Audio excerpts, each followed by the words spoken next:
everybody. It is Thursday, June 29th. I'm Jane Johnston with the Briar Hill Group at RE/MAX Quotes, and today I'm with my host. Hey, everybody. It's Andrew Plank with Vibe Real Estate Group and LePage, and Jane was talking really fast, so I'm doing the same. So hopefully you can see me. I am getting our house renovated, and we're just finishing off some stuff. So we're doing some painting. There may be a painter in behind me. So how is an active show? A lot of movement in this show. Always something changing. Oh.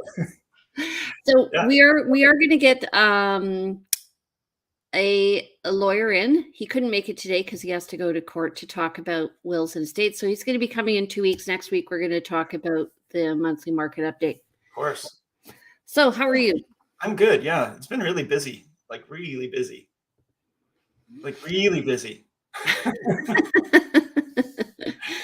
And I always find that happens just before a long weekend, because there are some realtors who are savvy and to go, let's get this done before the whole summer break happens. Yeah. Do you think there's going to be a summer break though? I feel like, I've got more listings coming now than I've had for quite some time. Like they've all been piling up, but and it seems like there's action out there. It's action at the right price point, but there's action. Exactly. So that's why we're going to talk today about what's happening at different price points. So we've got a sample here. Andrew's going to go over a little market update he did, right? We'll do some of that. I didn't put together a market update. Do we have those stats from Danielle? Can we bring those up? Because we usually talk about that first. That's going to inform some of what we talk about here. Yep. Okay. So June 29th, listing strategies in a shifting market. Yes. Go ahead. Okay, so far as of June 26th, which was Monday, we had 566 unconditional sales for the month of June. That compared to, for the full month of June in 2022, 612. So yeah, we're going to hit that. We're definitely going to hit that. We probably already have hit that. And we'll probably surpass it because we are today, June 29th. New listings, 1,000, I was going to say a million, 1,060. Compare that to 1,380 last year. And so far, active listings, 2,326. So we're up above last year's peak in June of 2,059. Was that when the number of listings peaked last year? No, I'm just saying that number is probably the peak number for June. I'm not sure how they pull that number, but that's the number. Was that the number at the end of June, the mid of June? When did they get that number for the full number of active listings? We've never clarified that. Yes. You get what I'm saying? Yeah. So I'm assuming it's the peak. Okay.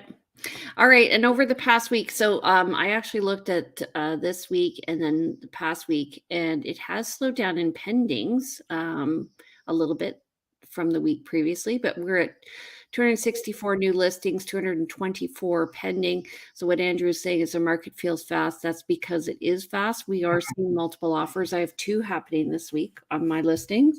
Yeah.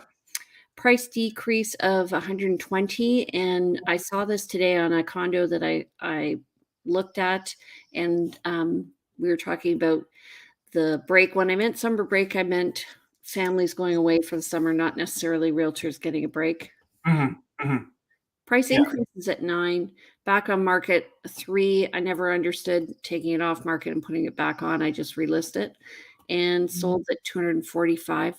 So those are solds that happened in the last 6 weeks. So this is these are all high numbers.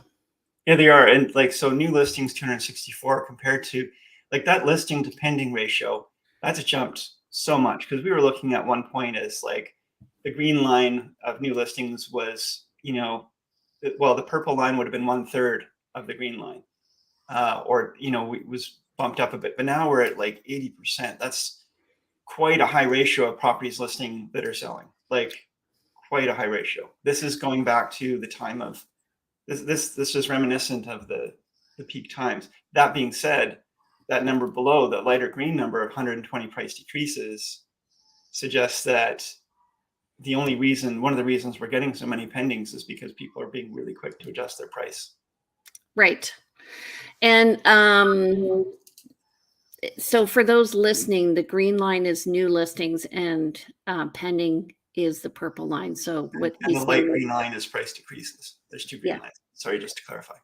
264 new listings, 224 pending. So we're at a very high ratio there. So it's definitely a seller's market, but it doesn't mean you can get anything you want. Let's talk about that. So I'll go through this, and then Andrew's going to talk about his little video he put together. Not little, significant video he put together.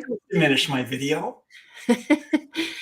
So this week, I listed two properties. One was a condo and one was a house, both well priced.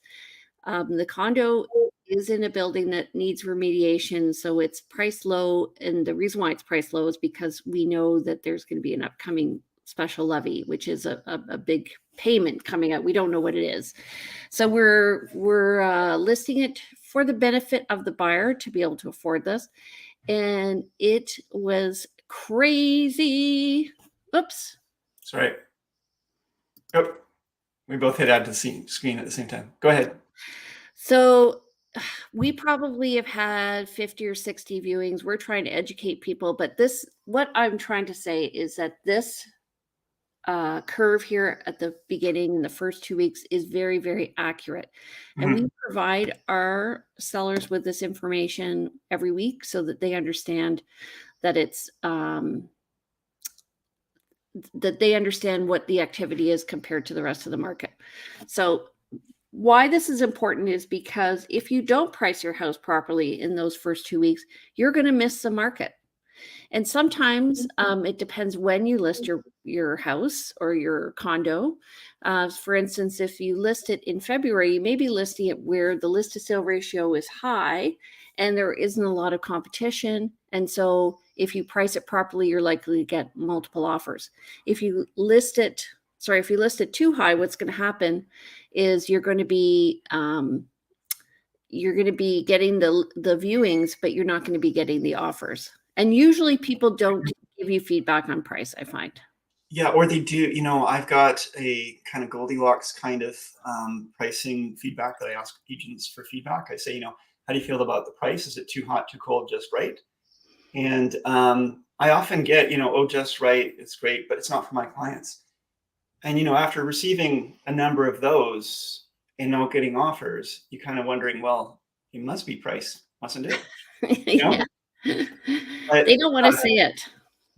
they feel overall that the price is okay, or they don't want to be mean. But, the fact is we're looking for actual creative, constructive, not creative, but constructive feedback. It's really helpful. Okay, so this is a really great slide. I use the same. That pool of buyers just gets exposed to the market. They are active and looking, and the minute the property lists, it's going to be seen by the most eyes. And this is why you want to do an active marketing strategy before it goes on the market, so that you're reaching the realtors who have clients who are interested, so that they are also in that. Yeah, and of course, if it is a shifting market, we want to, you're going to be more or less aggressive with your pricing strategy, and we'll talk about that in a minute. So let's just go. This is some of my slide shares that we talk with people. This is related to that prior slide. And this is just to say that, there are at all times people coming, there's a pool of buyers. And there's at all times people coming into the market.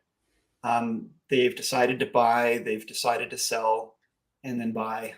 They are getting married, they have a child coming, they're being transferred into Victoria. It's always moving. And then there's people moving out of the market. They've changed their plans, they've actually bought something.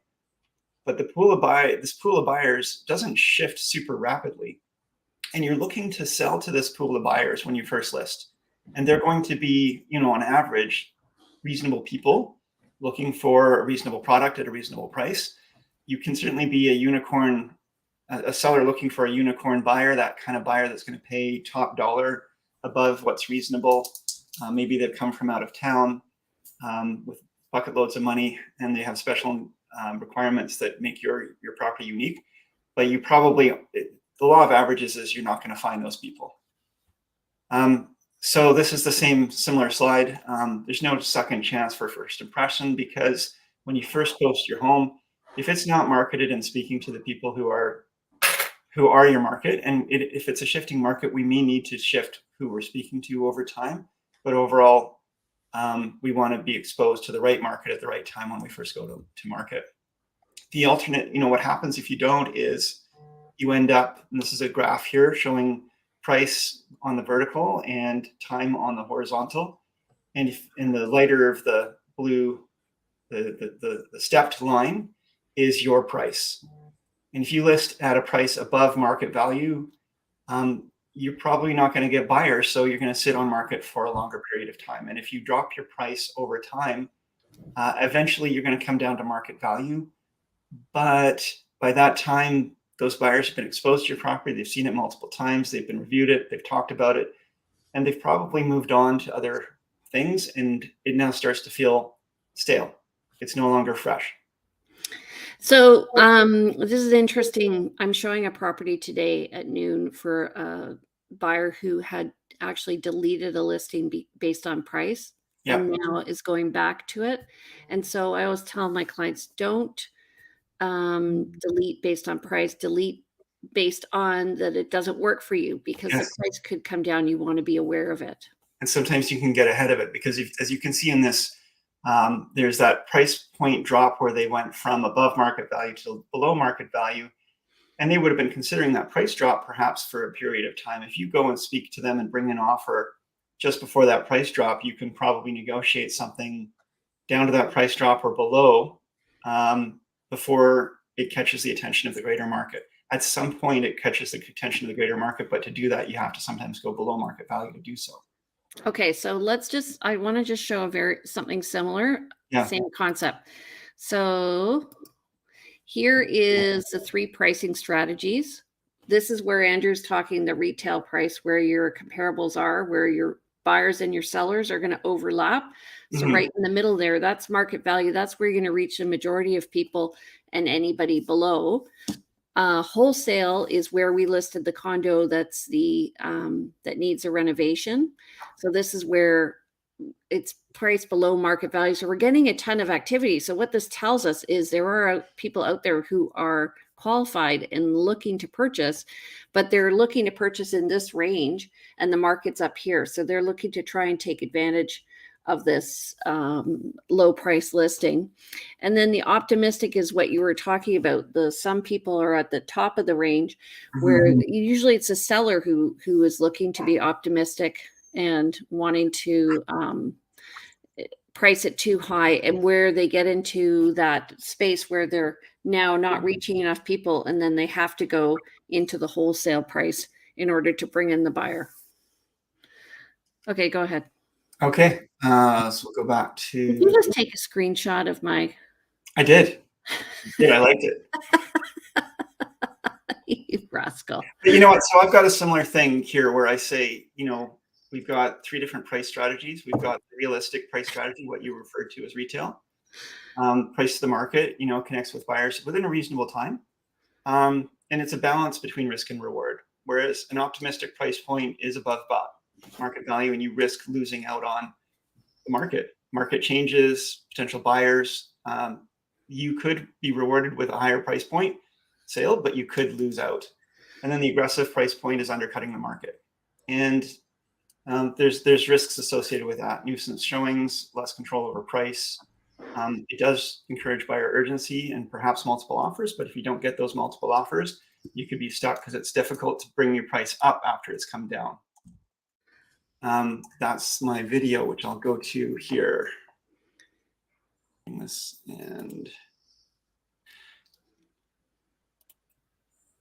so can we play? How do we play this? Come on, play. I think there it is.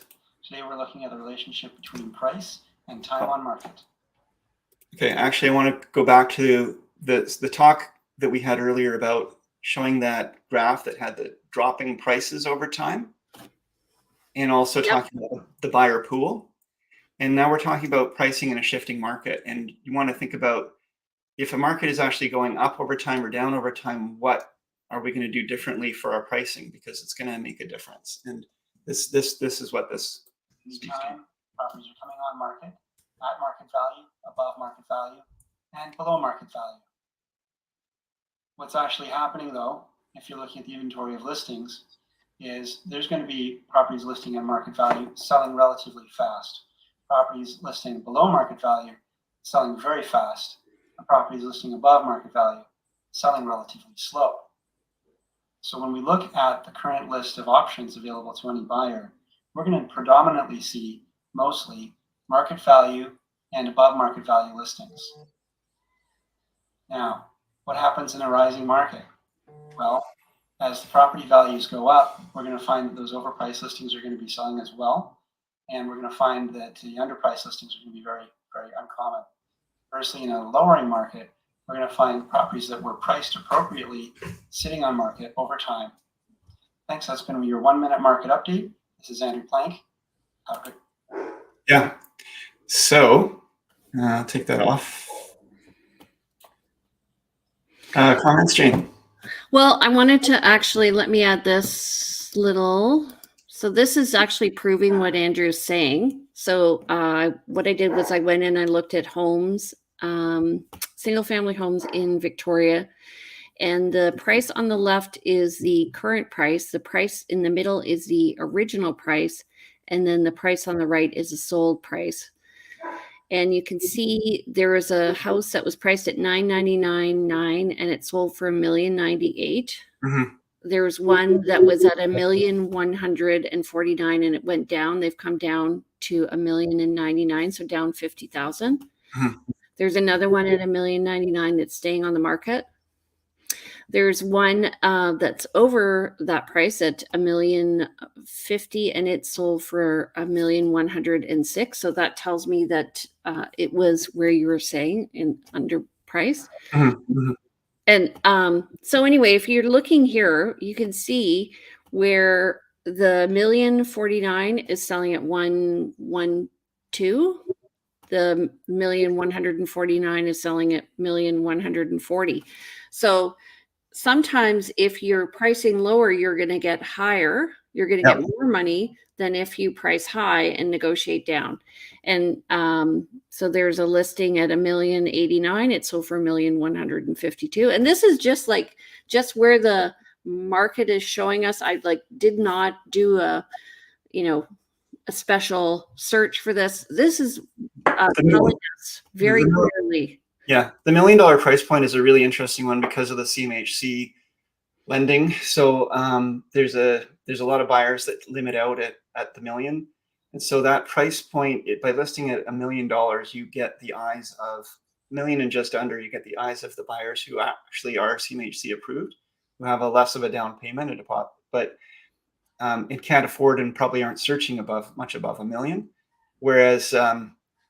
And so it does have the room to get bumped up higher because those people who are looking at a higher price point, seeing that lower price point, to them it looks cheaper. They bump it up, but it's a strategy to get more eyes on the prize. Yeah, but pricing, you can also see here at the $1,199,000, 2 listings sold for $25,000 less. Mm-hmm. So what that tells me when I'm looking where people are looking is just under 1.2, you're going to probably on a single family home in Victoria, if you price it accurately, you're probably going to get multiple offers. Over 1.2, it's probably going to hesitate. And it did. I find people get used to, or they're not looking above a certain price point. There might be a home that's sold. Let's say that 1 million to 1.2 is the price point that most people are looking within. When they see 1.25, they think, okay, that's overpriced.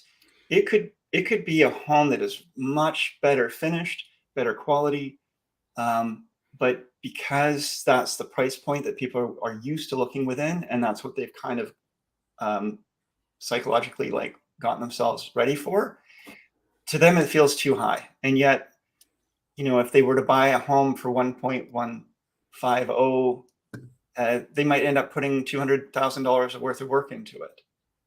And it's kind of funny that way, but people do get kind of these blinders on for price point, I find.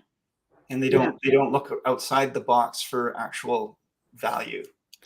Right. And so, but that's where you and I come in, because Mhm. we're able to tell you what is a good what is good value. So we're looking at properties all the time. Like, I mean, for goodness sakes, yesterday probably saw 10 homes on average. Maybe I'll see 30 a day.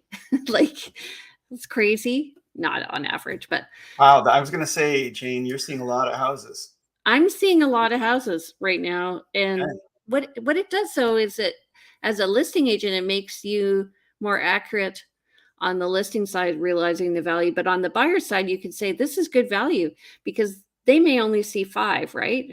Yeah. Yeah. And they're like, how does this compare? Yeah. So let's talk about the market. So the market, we're going into summer. We're looking at maybe another interest rate hike, maybe not, who knows, probably, very likely. So I've got sellers who are concerned about getting ahead of what they perceive as potentially, less value in the future. Yeah. And I also have buyers bringing offers where they're kind of also trying to predict the future and thinking, why would I pay asking price today when I feel like maybe in 6 months the asking price on average is all going to be lower. So let's get But ahead their of that cost and make is an going to be offer. higher. Hmm? But Their cost is their going to be costs will higher. be higher. Yeah. But they're still thinking bottom line, what am I paying for this place? And they're trying to get the win on both sides. I'm finding right now the reason why it's a bit busy is because a lot of people have an interest rate that they've committed to. And so they're trying to get in before the next rate hike happens. Mhm. So they're looking at, I mean, I think you need to look at what are your costs per month? What can you afford to pay? And can you, one of the reasons why some people are selling right now is because and especially with revenue properties, is the revenue is not covering the mortgage anymore. If you're on a variable rate. Yeah. Right.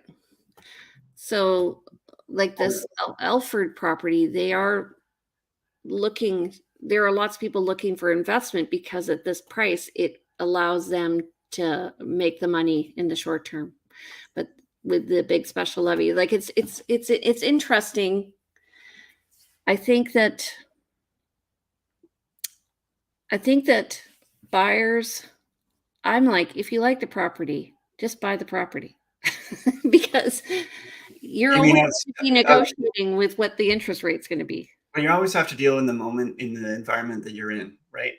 And if you're not comfortable with the current environment, then you probably shouldn't be looking to buy, right? And there's a lot of people out there. I've worked with people earlier on in my career, especially, that I didn't recognize that they weren't really ready to buy because they weren't comfortable with the environment as it was, and they thought that things were going to get worse in future, or they felt or better for them in future, perhaps one way or another. They weren't emotionally ready, they weren't financially ready to buy, and it's mainly because um, they weren't ready to work in the moment of, like, I need a home. I'm going to get myself a home, and I'm going to think long term.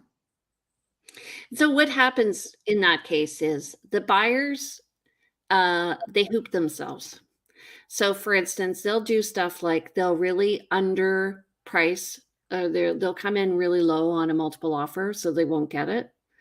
Or they'll add conditions when we're in a multiple offer and probably we should be lessening our conditions. They start adding more, and so they don't know why they're doing it, They're but second guessing, but yeah, but we recognize that there's an emotional reason behind what they're doing, and it's because they're trying to protect themselves from all angles. And unfortunately, fortunately and unfortunately, there's risk and reward, and real estate doesn't come completely without risk. We do our best to advise, we do our best to protect, but at some point, it's ultimately up to the person putting their name to the contract to take on the risk. And if everything was risk free, there would be more cost to it, I suppose. I mean, that, and the cost is, I guess you can't have a cheap price. There's that saying, do it right, do it cheap.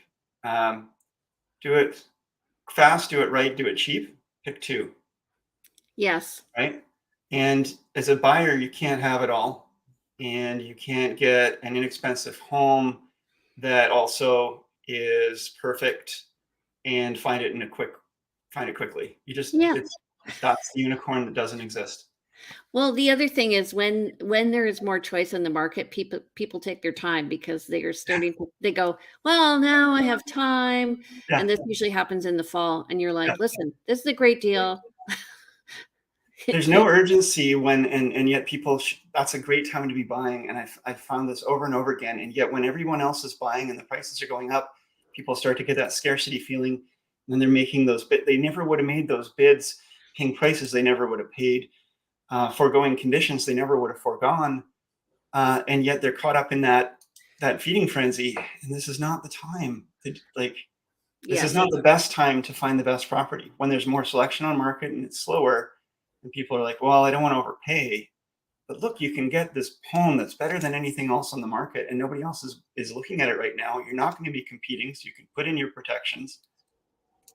And yet they're hesitating.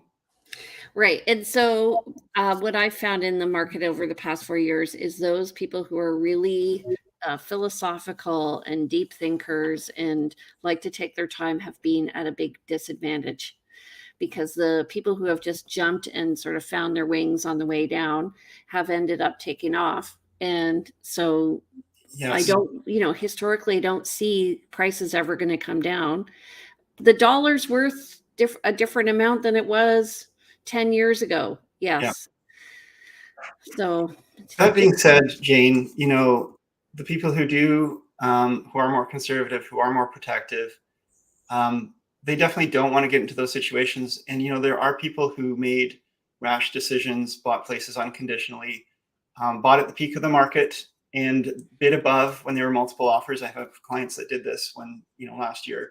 And, then the market shifts or an inspection after the fact finds a problem and there is risk, yes. so it is important to understand that risk and be willing to take it.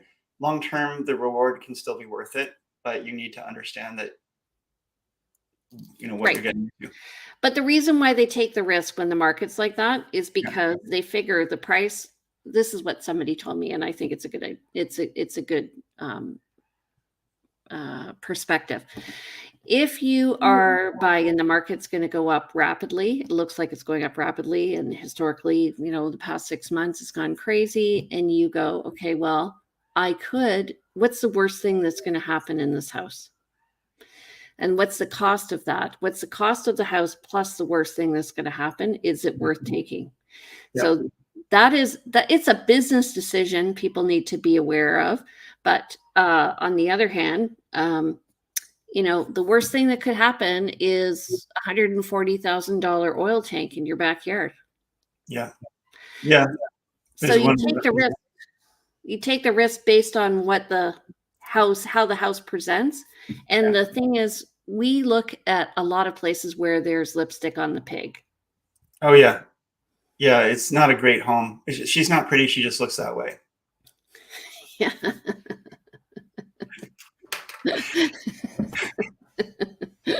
Yeah. And so that's the value of the realtor, honestly.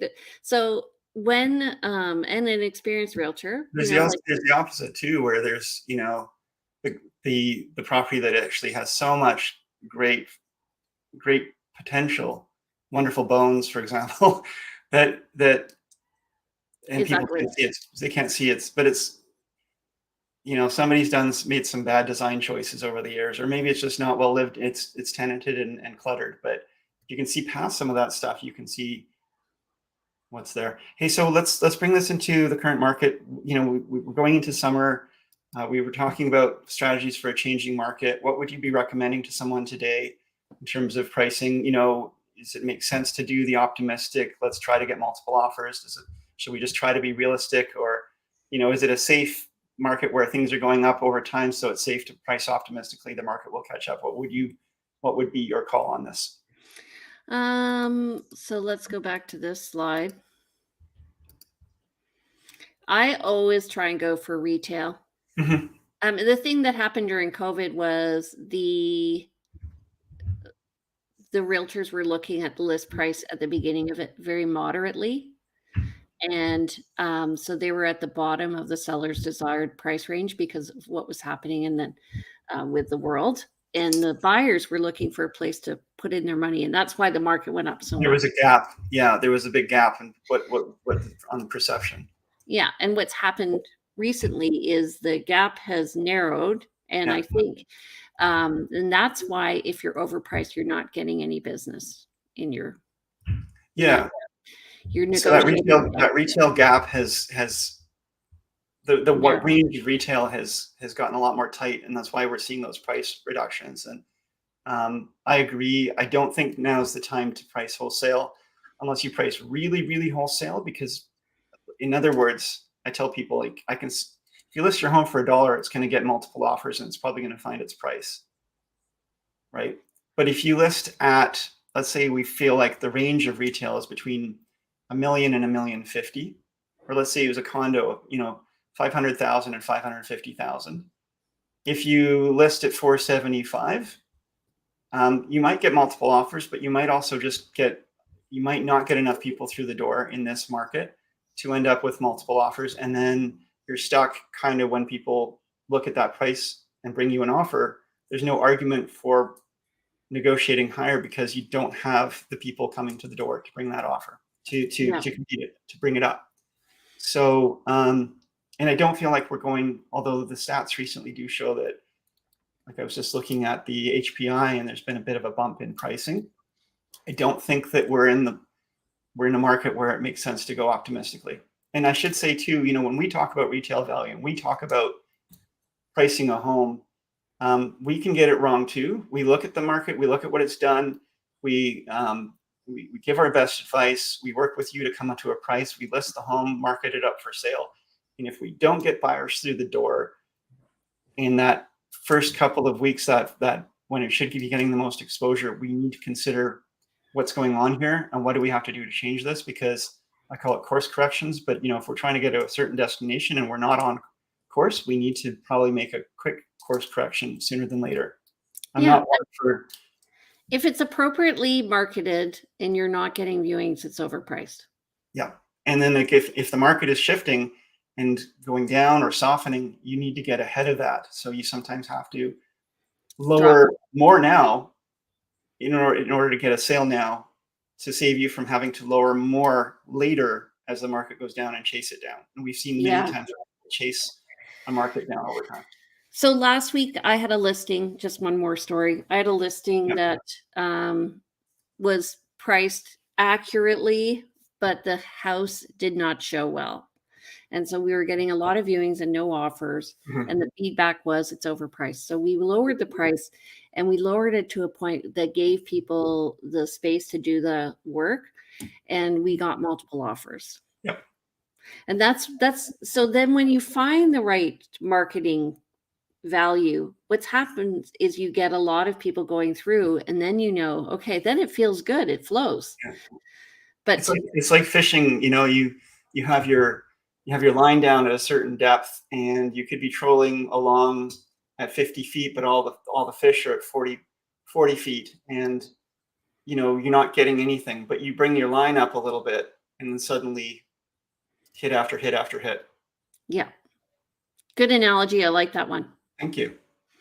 Okay. So it's now 10 after 4 and 4 after 10.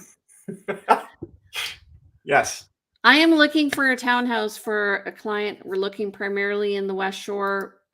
We prefer Colwood. Anything around Latoria or Royal Bay.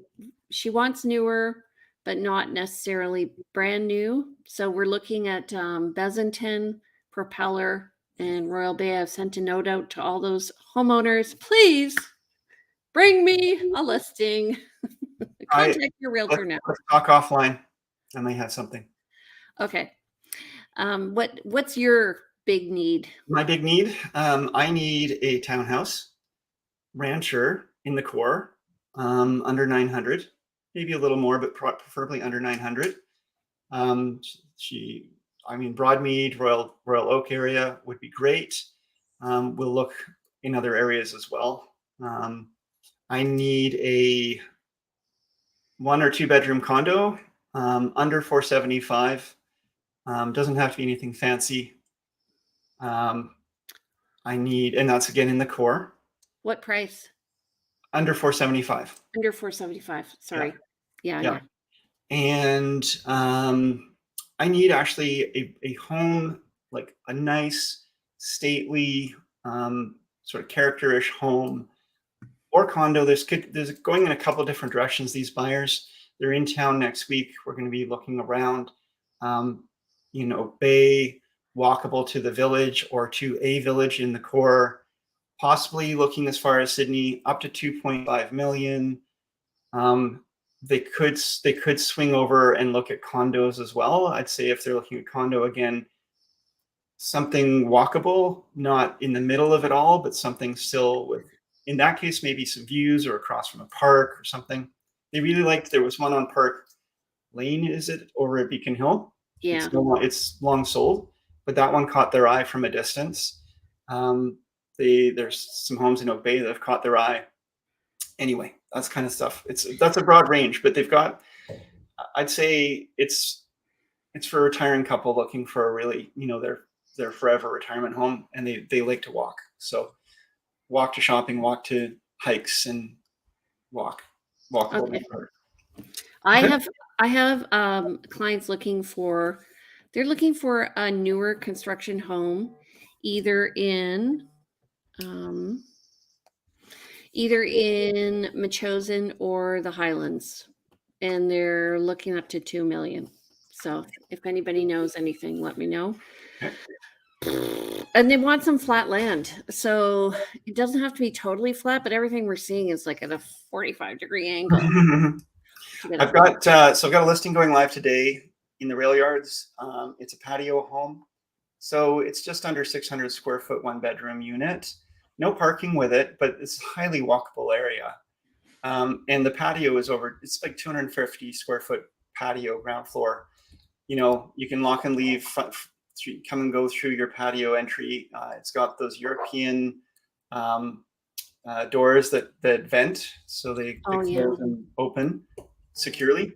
So it's a really, really nice little setup. There's only one shared wall between your neighbors.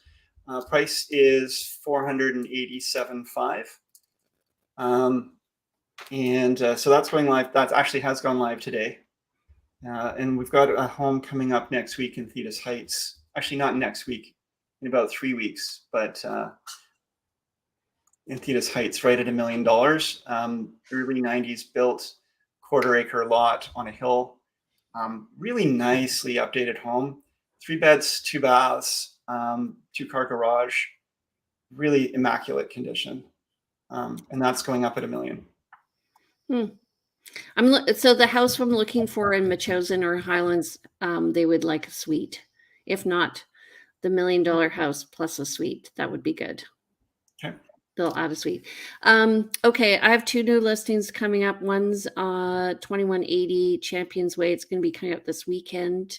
It is a 5-bedroom, 4-bath home. It's 4,000 square feet, and it's on an 8,000 square foot lot. It backs right onto the 7th tee, 8th hole, something like that. I can't remember. And so that will be priced at $2,299,000.